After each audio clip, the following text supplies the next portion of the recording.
Bonsoir à tous et bienvenue sur le 58e numéro de Freak City.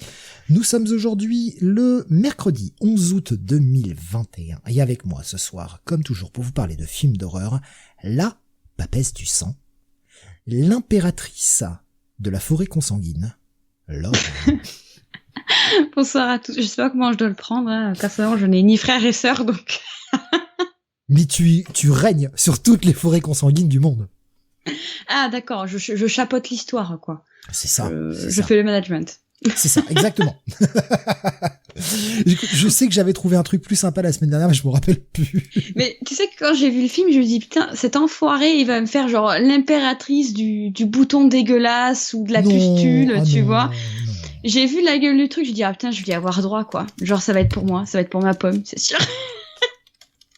Non, je sais que j'avais un truc mieux la semaine dernière, mais je me rappelle plus. Désolé, il y a eu beaucoup de travail depuis. Est-ce que Séraphin qui demande si tu es originaire du Nord? Eh ben pas du tout, totalement l'opposé, du sud-sud. Voilà. Donc non, ne me mélangez pas à ces gens. Damien qui a trouvé les bonnes strates, elle a supprimé ses frères et sœurs pour régner seule. Exactement, je les ai tués dans l'œuf. J'avais une sœur jumelle, mais je l'ai dévorée. Voilà. Ma mère, si elle passe par là, coucou maman, c'est pas vrai, hein, tu le sais. Tu sais que c'était arrivé à Charles Xavier, ça fut un temps. Les X-Men, tout ça.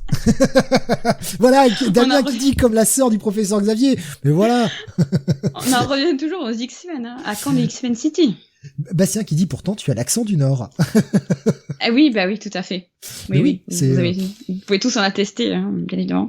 Effectivement, le bon accent du Nord, je trouve aussi, hein, t'as un côté très dunkerquois quand tu parles.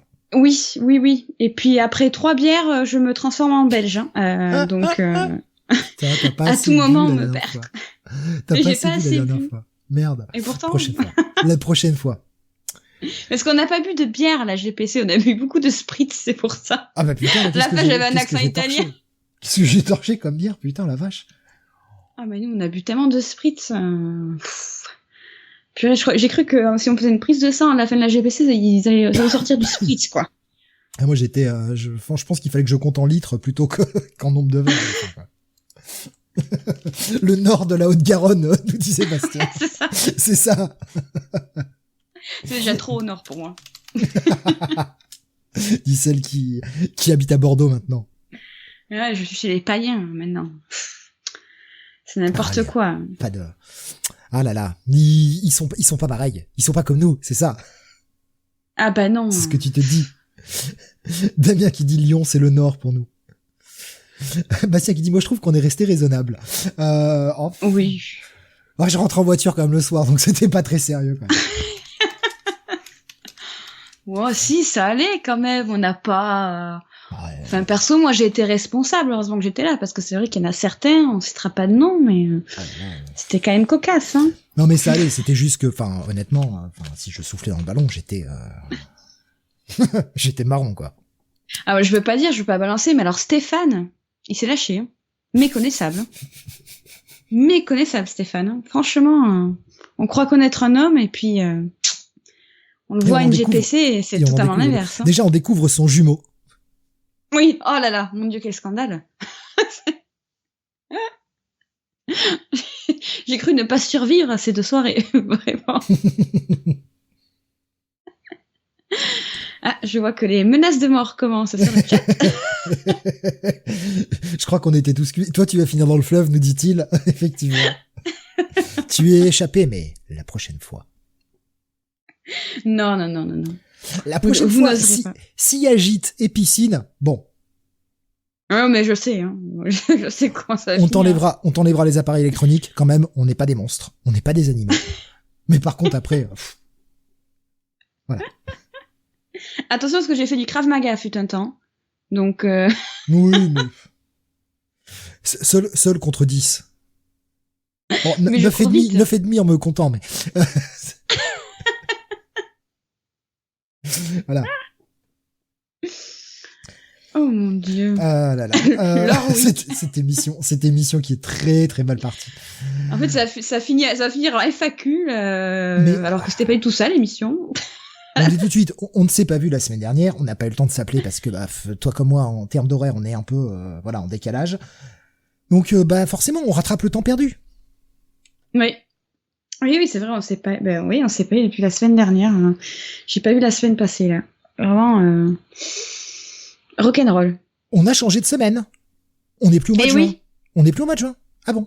Et oui, non, ouais, c'est franchement, j'ai l'impression qu'on était en... Oui, c'est ça. J'ai pas vu passer le mois de juillet. Et la semaine dernière, je sais pas ce qui s'est passé. C'est ce matin, je me dis, mais attends, on est mercredi. Je me dis, mon Dieu, mais c'est pas possible. Ou alors je deviens sénile, je sais pas, peut-être. On arrive déjà au 15 août, quoi. J'ai l'impression que la GPC, c'était il y a une semaine ou deux. On arrive déjà, c'est ça, alors que c'est il y a 3 semaines. Non, mais ça va trop vite. Mon Dieu. Ça va vraiment trop vite. Bref. Le film de ce soir, on va l'annoncer tout de suite. Donc c'est un film polonais. On vous a fait choisir, vous avez demandé de voter pour en fin d'émission pour ceux qui étaient là, et restez jusqu'au bout. On fera le même système. On vous proposera des décennies, vous choisirez la décennie et on vous annoncera quel film c'est. On ne vous annonce pas les films à l'avance. Bah quand même. Vous choisirez la décennie tout simplement. Donc le film de ce soir, c'est vous qui l'avez choisi avec le film de la décennie 2020.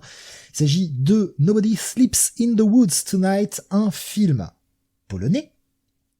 Un film qui, dans la langue de, non pas de Shakespeare, mais de Shakespeare'ich, je sais pas comment on prononce Shakespeare en polonais, se dit W lesie dziś nie zaśnie nikt. Voilà. C'est ça que tu cherchais tout à l'heure. Oui. Je l'avais préparé. J'avais dit que pour la prononciation, je me démerderais.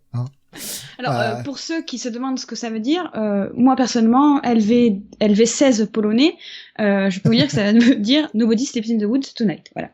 En toute modestie, je vous fais la traduction. De rien. Mon logo était pas bien centré, je répare ça tout de suite. Damien qui dit waouh, t'as un super accent, Steve. Ouais. C'est exactement la même voix en plus. C'est exactement la même voix. Allez, juste pour vous, je vais la refaire. Attendez. Actor Studio. W lesie dziś nie zaśnie nikt. Voilà. Comme j'ai dit. Voilà. Voyez. Bon, je voulais faire ça pour tous les acteurs et j'ai pas eu le temps. Donc, on va les prononcer nous comme on peut. On verra ce que ça donne. Mais tu sais que pendant que je regardais le film, du coup, j'essayais d'analyser la langue. Et vraiment, il y a des sonorités, je comprends pas, c'est un mystère. Tu vois des lettres, tu vois les sous-titres, et puis tu te fais une idée, puis ça se prononce vraiment l'inverse, quoi. C'est tout un monde, hein. Vraiment, c'est exceptionnel. Rasmus qui me disait, Laure et Steve parlent le polonin. Le salaud. J'aime beaucoup. C'est vraiment bâtard, mais j'adore. La langue des gens de petite taille en polo. Oh merde. Cette émission va très mal finir. Vu comment elle commence, je sens que ça va très mal finir. Oh oui, non, mais c'est... Est-ce qu'elle va finir, en fait? C'est plutôt ça la question. Oh purée. Mon Dieu. Je vais être fraîche demain, tiens. T'as fait quoi hier soir? Oh, une petite soirée polonaise, quoi. Enfin, rien de... des strudels, et puis voilà, quoi. Rien de très fancy. Je suis pas certain que les strudels soient très polonais, mais... Oui, mais c'est pareil, c'est là-bas, quoi, tu vois. C'est des strudels. Je crois que j'en ai bouffé à Prague, des strudels, oui. Oh, c'est pas très loin. Dans le doute, ils doivent avoir une sorte de strudel. Je pense que c'est plus allemand. Mais bon, après, ça veut pas dire qu'ils en ont pas, hein, mais je crois que c'est plus un truc allemand ou autrichien que polonais. Je peux me tromper, hein. Mais je sais pas, moi, j'en ai mangé, du coup, en République tchèque, des strudels. Donc, je me dis, écoute, il y a pas mal ça mérite un petit Google, quoi. Il y a pas mal de liens entre la communauté tchèque et la communauté allemande, je crois. Eh ben écoute, je dis peut-être de la merde, je sais pas, mais bon, voilà, pour moi j'associe le strudel au pays du nord-est, voilà. C'est peut-être un tort, écoute, mais bon.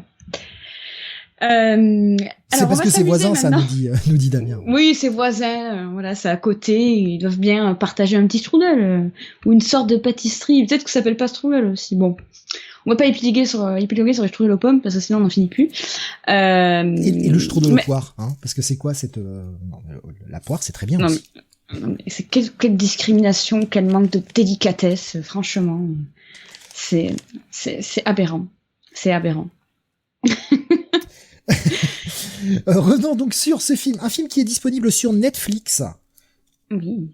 puisque c'est un Netflix original, et qui a eu une vie, ce film, assez rocambolesque, puisque à la base le film devait sortir donc début mars 2020 en Pologne, une sortie limitée dans quelques cinémas. Et puis finalement a été sauvé de peu par Netflix et sorti uniquement sur Netflix, donc le 20 mars 2020 sur le Netflix polonais, et après le 28 octobre, donc pour Halloween, sur le Netflix, on va dire voilà, worldwide, dans tous les pays du monde. Donc on a eu 6-7 mois après. Un film, donc, comme je disais, qui est arrivé dans la période d'Halloween l'an dernier.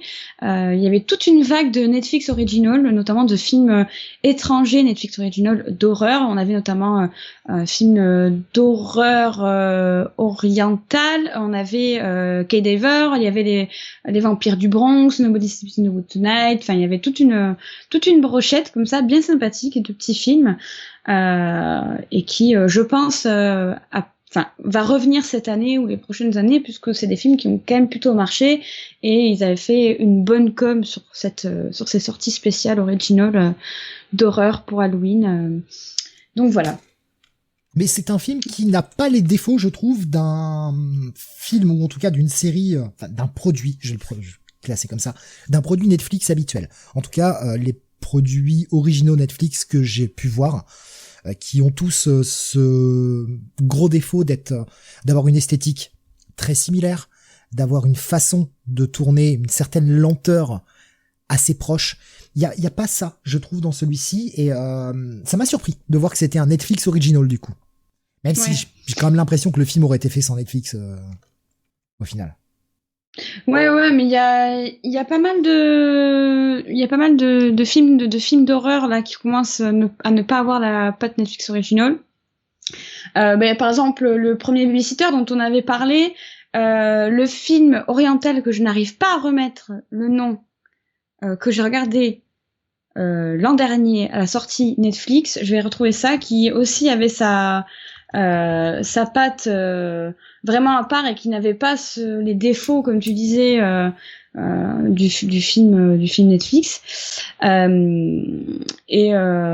commence à arriver, commence un peu à avoir quelques films qui détonnent, parce que c'est vrai que généralement moi non plus je suis pas adepte des films made in Netflix.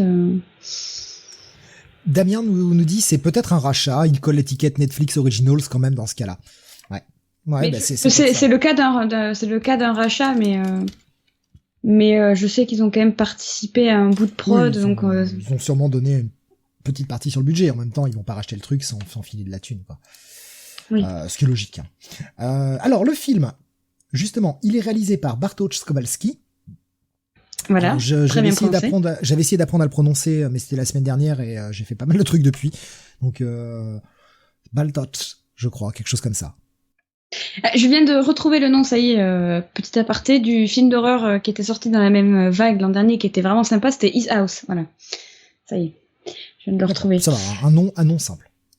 Oui, voilà, tant que ça remonte au cerveau. Cap qui nous dit je mets le live mais je pâtisse en même temps, mais j'espère que ta pâtisserie n'aura pas l'aspect et le goût de ce qu'il y a dans le film. Ah non, j'espère pas non plus, parce que sinon je viens pas manger chez toi. Au scénario, l'impératrice du sang, la papesse du sang, pardon. Oui, mais pas de la pustule, faut pas abuser quand même. Rasmus nous dit je déteste quand ils font ça pour les Netflix Originals, quand ils s'occupent juste de la distribution et ils le mettent quand même. Ben ouais. C'est la Netflix. Hein. C'est ça. Ils grattent là où ils peuvent gratter, quoi. Donc bon. Au scénario, on retrouve Bartosz Kowalski. C'est ça. Aussi, on retrouve Yann. Oh purée, on va s'amuser. Wienski, je sais pas comment on dit. Et aussi Mirella. Alors là, c'est le top. Mirella Zarakiewicz. Zarakiewicz. Oh là là. C'est dur, hein. C'est dur. À quand le retour des films d'horreur espagnols, là, d'un fric? Ah non, parce qu'après, ça va être Javier. C'est pas possible, quoi. C'est pas possible. Ça va être épique, les noms d'Erasmus. Non, non. Ah, mais moi, On a j'en bossé, peux c'est pour plus. ça qu'on a décalé d'une semaine. C'est juste pas bosser les noms. Ça s'entend, d'ailleurs. Ah non, mais quand je vois vraiment les noms, et puis alors quand je vois les noms du casting, on a Julia Non, Vienia... Julia. Julia, oh là là, déjà ça commence Julia. Tu veux que je On fasse dirait, Tu on veux que dirait je que les auditeurs sont en plein cours particulier de polonais LV16 là. Et toi, t'es mon prof et moi, j'essaie d'apprendre là, avec mon petit manuel de polonais. Alors, au casting, nous avons Julia Wieniawa, Va. Vienava, Vienavia, qui joue le rôle de Vienavia. Zosia Volska. Tu veux que je m'occupe du cast parce que ça me dérange pas. Ouais, franchement, tu me libérerais d'un poids et On a d'une également humiliation sans borne. Victoria Gaziewska qui joue dans le film, qui joue le rôle d'Aniela, et Stanisla. Alors putain, j'ai appris à prononcer la semaine dernière, mais je me rappelle plus. Je me rappelle plus comment on te fait. C'est Sivska, mais je crois que ça se prononce pas comme ça en fait. Donc déjà on dit pas Stanislav, mais on dit Stanisla. Hein, le V, il est silencieux. Oui, j'ai regardé des vidéos de cours de prononciation de polonais pour m'entraîner pour l'émission. Ouf. Oh là là. Tu vois, non mais Quelle à quel point implication. oui, jusqu'au bout. Donc Sivka, j'espère que je pense que je l'écorche, mais tant pis, hein, qui joue le rôle de Bartek, et on a Gabriela Muskala qui joue le rôle de Isa. Voilà pour les personnages principaux. Il y en a d'autres, mais on va vous faire grâce de tout ça, et surtout à nous. Ouais. C'est clair. Petit film pour petit budget. On a réussi à avoir le budget pour ce film-là, ce qui est quand même exceptionnel, parce que généralement les films Netflix, on peut pas avoir le budget. C'est pour ça que je pense film que c'est un d'1 rachat. 42. Oui, rachat. Donc c'est pour ça, ouais. 13 millions de dollars pour le budget du film. Petit budget, mais franchement, c'est propre parce que ça se voit pas. Mais Je trouve que ça a été très bien utilisé. Ouais, le budget est bon. 13 millions de dollars, c'est quand même pas un petit budget. Hein. On a chroniqué des films avec un budget inférieur. Et je parle de films récents parce que, voilà, si c'est un film des années 50, évidemment, avec un budget d'1 million, c'est pas la même chose qu'un film d'aujourd'hui. Je pense notamment à, qui est sorti récemment, hein, sur le site, Mister Babadook, qui avait un budget vachement moindre que ce film-là. Et, ça se voit. Honnêtement, le film est beau. Disons-le tout de suite. Il est très bien filmé, il y a une très belle lumière, le film visuellement est très beau. La mise en scène est vraiment propre. Les effets spéciaux sont tous très corrects. C'est très convaincant. Le make-up est cool. Le make-up est très très cool.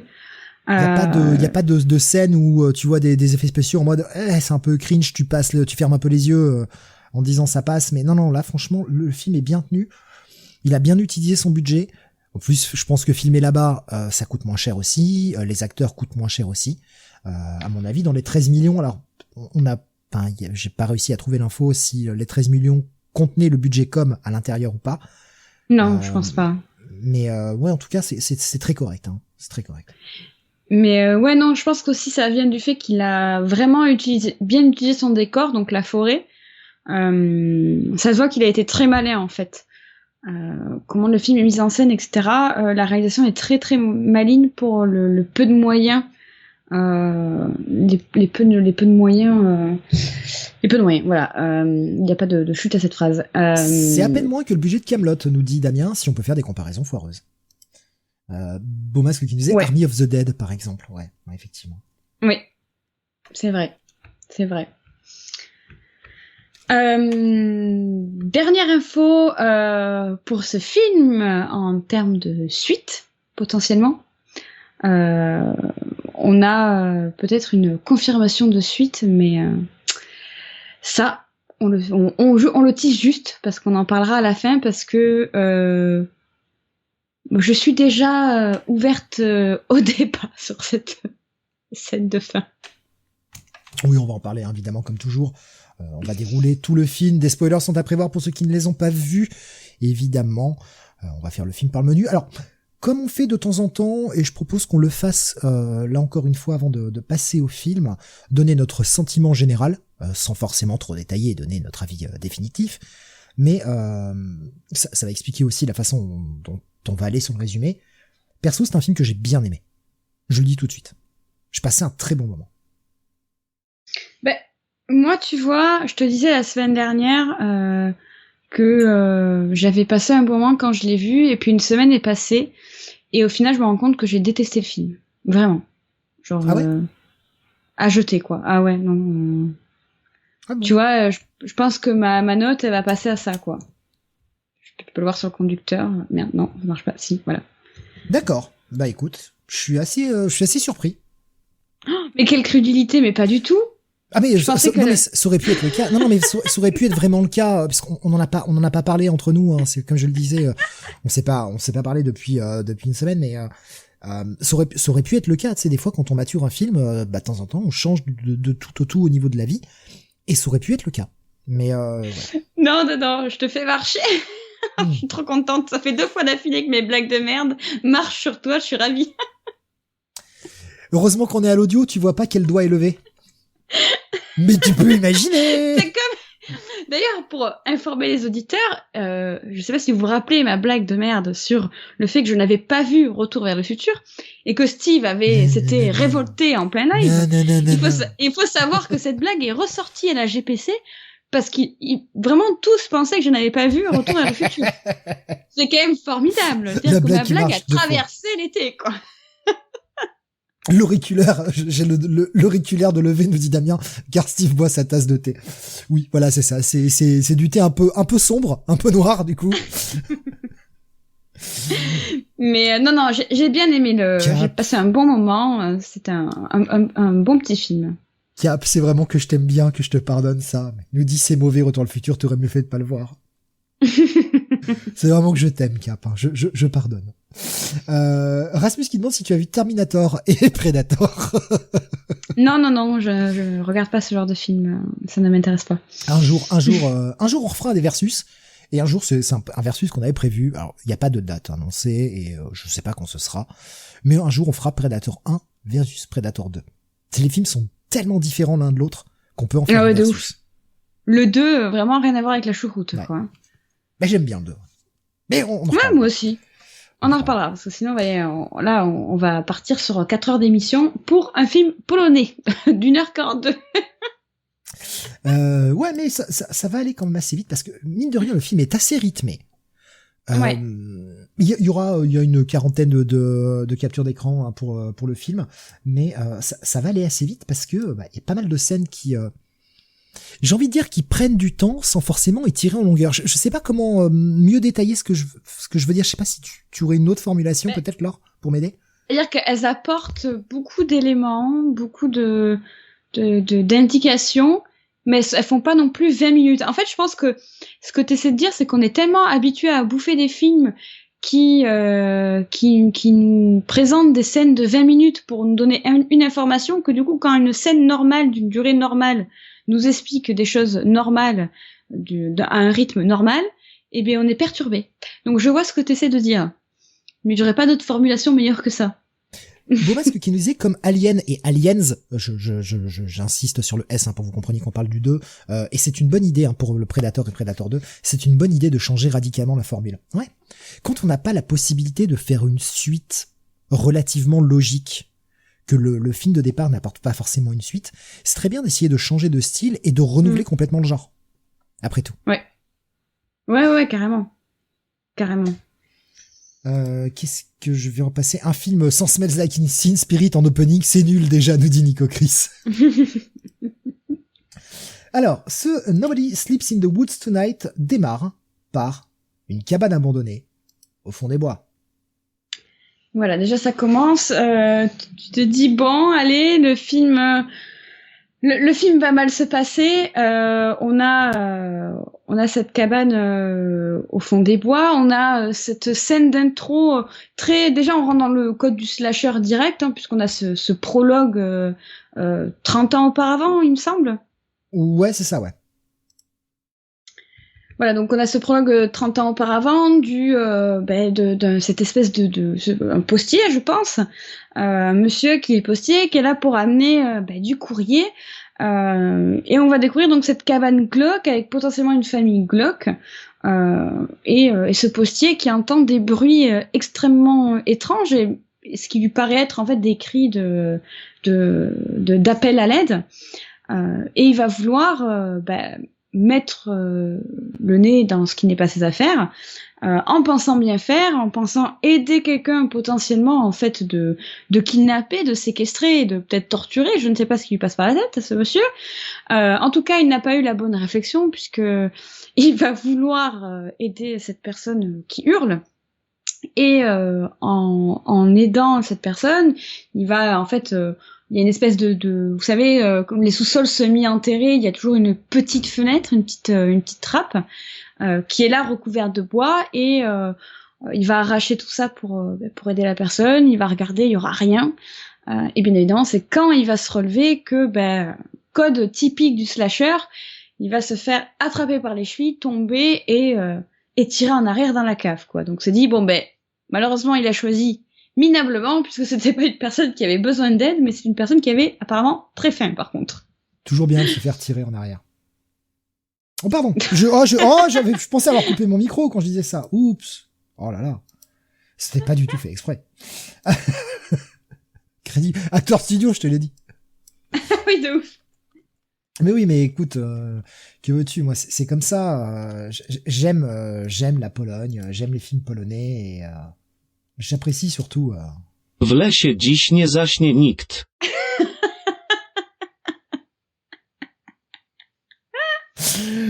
Cette blague qui est déjà trop longue. Bref. Paris, à la fin de l'émission, à force de le passer, je te jure qu'à la fin de l'émission, c'est toi qui vas le prononcer. Oui, bien sûr. Bien sûr. Ah oui, tout à fait. Alors, j'en suis capable. Moi, j'ai la fin. J'ai compris la fin, c'est Nict. Voilà. La fin, c'est Nict. Ouais. Nict. Voilà, c'est comme ça. À peu près dit comme ça. Bref, donc on avance 30 ans ensuite, évidemment, et on va découvrir alors on découvre la belle forêt polonaise, très très belle, magnifique, très très belle forêt polonaise, très très beau décor, et ce petit bus qui paraît tellement petit au fond de cette forêt. On va découvrir un camp pour jeunes, un espèce de camp d'été. De désintox, en fait. Ouais, voilà, pas le camp très sympa. Le camp un peu... le camp où on envoie les enfants passage, en général. Et on va très vite comprendre que c'est comme tu le disais, un camp de désintoxication pour les enfants qui passent trop de temps sur les réseaux sociaux, sur leur téléphone portable, sur leur ordinateur. C'est un espèce de retour à la nature un peu forcé pour les désintoxiquer de la vie numérique. Exact. Forcément, du coup, téléphone interdit, il ramasse tous les téléphones de tous les jeunes. Et on voit déjà que les personnages viennent de tous horizons à ce moment-là.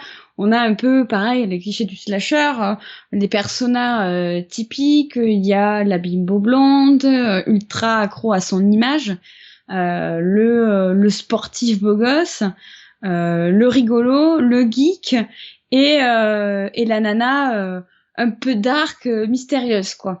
On va nous les présenter tour à tour puisqu'en fait ils vont devoir le but de cette semaine, on sait pas trop combien de temps cette colonie, ce camp est censé durer. Mais en gros, ils vont tous piocher dans un sac une espèce de jeton où il y aura un numéro dessus, et tous ceux qui auront le même numéro, en fait, composeront une équipe. Et donc du coup, à travers ces jetons, on va voir un peu les différents personnages de présenter, quoi, les personnages du film. On peut voir déjà le prêtre qui pratique une sorte d'exorcisme sur les objets numériques. Damien qui nous dit... Je sais pas si je dois la prendre. Oh putain. Elle me fait rire. Pourtant, les camps en Pologne, ils le connaissent.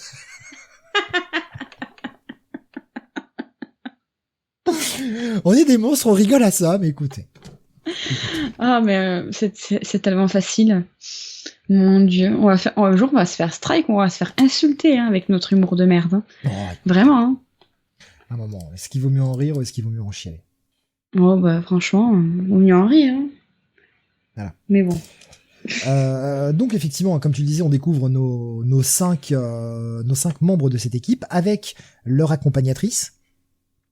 Qui qui est la meuf un peu bourrue, un peu badass, qui arrive en mode je suis en treillis militaire machin, mais on va vite le découvrir que c'est pas la elle est putain, j'arrive pas à trouver le mot que je veux, mais elle est très bienveillante envers eux. Elle est là pour les aider, Ouais. elle est pas là pour c'est pas le stage camp militaire malgré l'apparence qu'elle donne, ce côté allez on me suit, on y va, on va marcher, on va randonner, etc.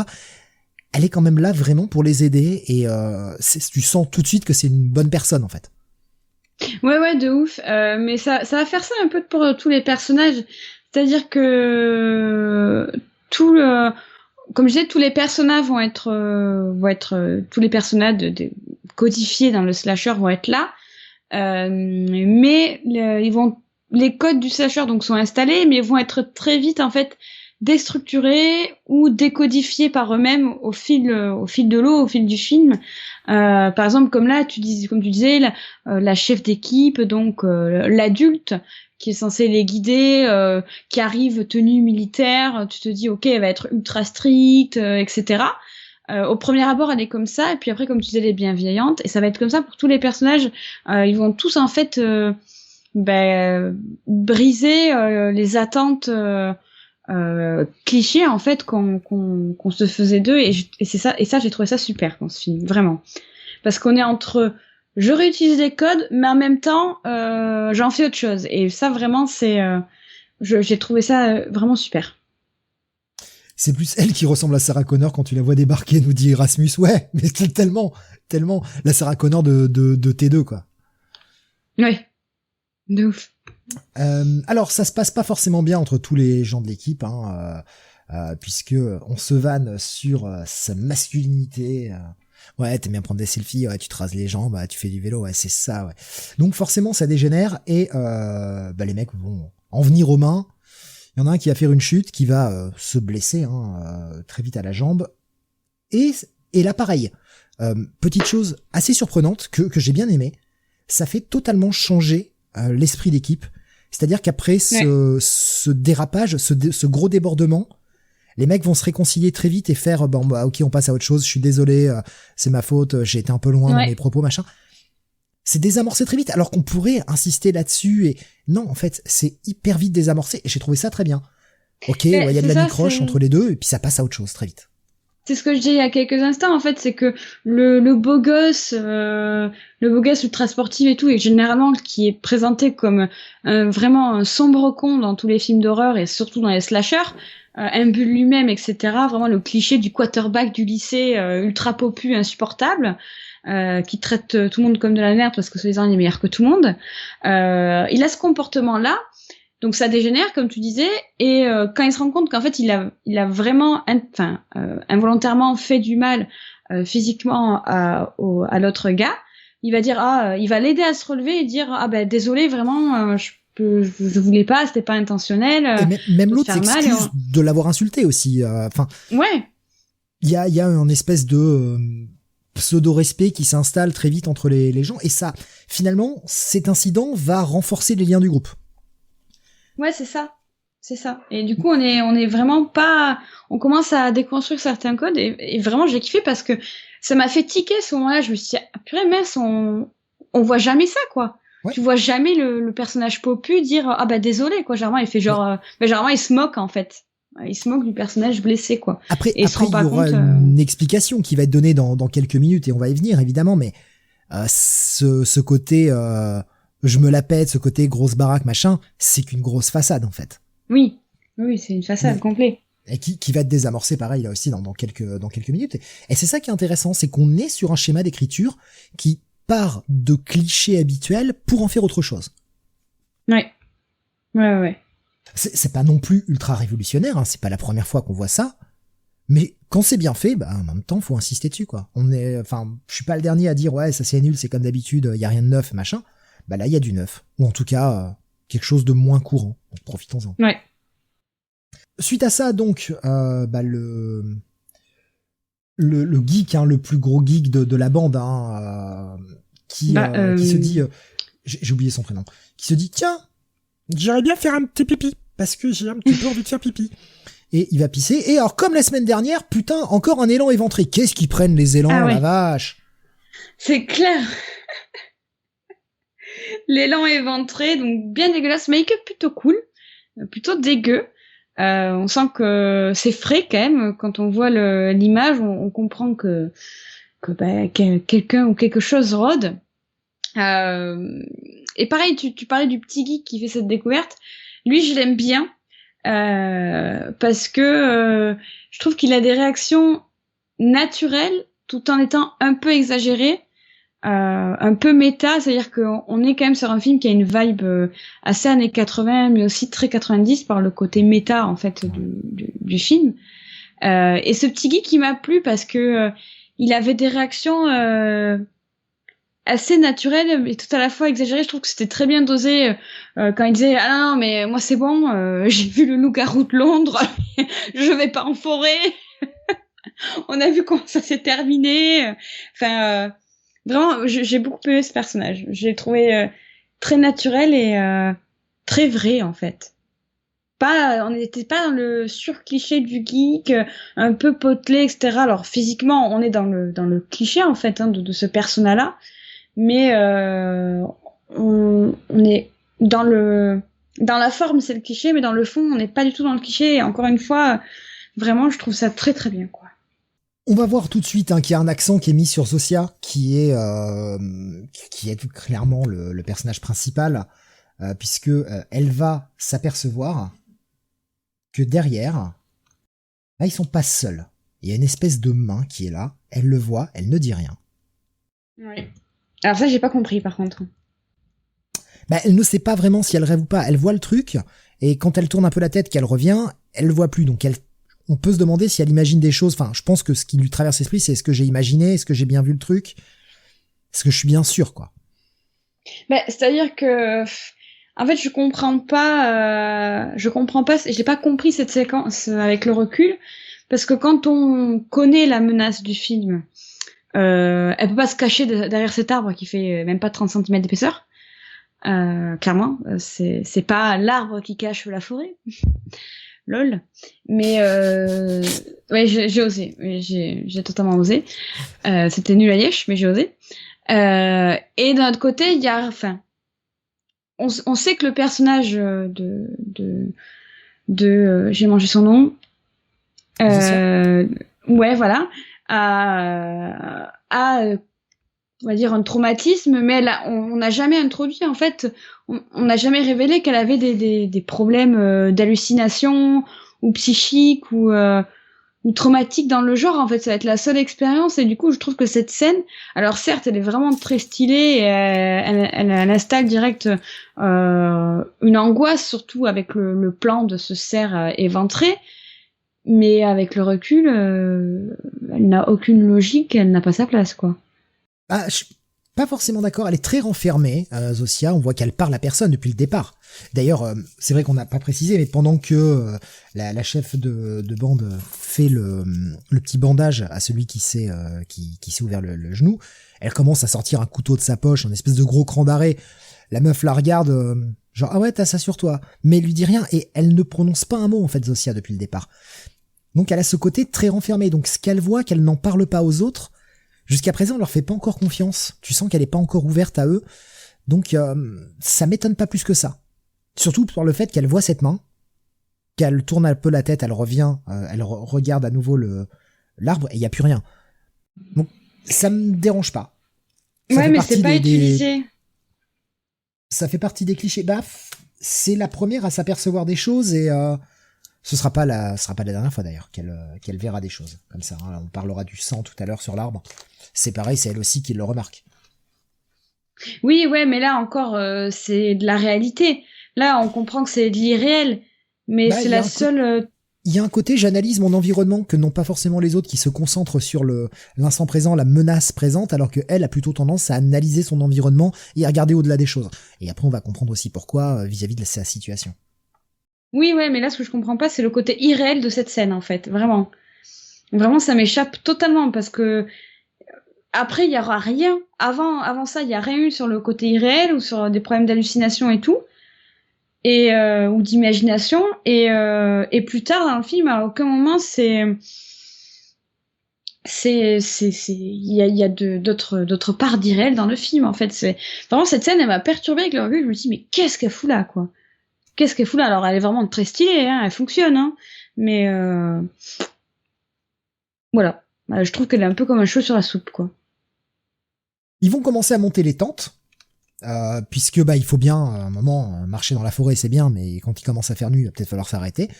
Il commence à monter les tentes, alors pareil, on voit la blonde qui profite un petit peu de ses charmes pour se faire monter sa propre tente, etc. Et le soir, on va commencer à voir un approfondissement des personnages. Et on va découvrir, donc c'est Daniel, hein, je crois, celui avec des lunettes, si je dis pas de bêtises. Daniel qui, on va lui expliquer, de par la chef de groupe, on va venir sur chacun les problèmes de chacun, ce qui les ont amenés au camp. Et on se rend compte qu'en fait Daniel est là parce qu'il est, oui, intoxiqué entre guillemets au numérique, mais il a pas de raison d'être là. En fait, c'est ses parents qui l'ont mis là, alors que le gamin est juste un immense champion de StarCraft 2, que le gamin doit partir en Corée faire un tournoi pour amener un prix incroyable de je sais plus combien c'est, je crois que c'est 500 000 $. Ouais, 500 000 $. Donc, de quoi vivre sa vie réellement. Et en fait, ses parents l'ont pas soutenu et au lieu de l'envoyer... En fait...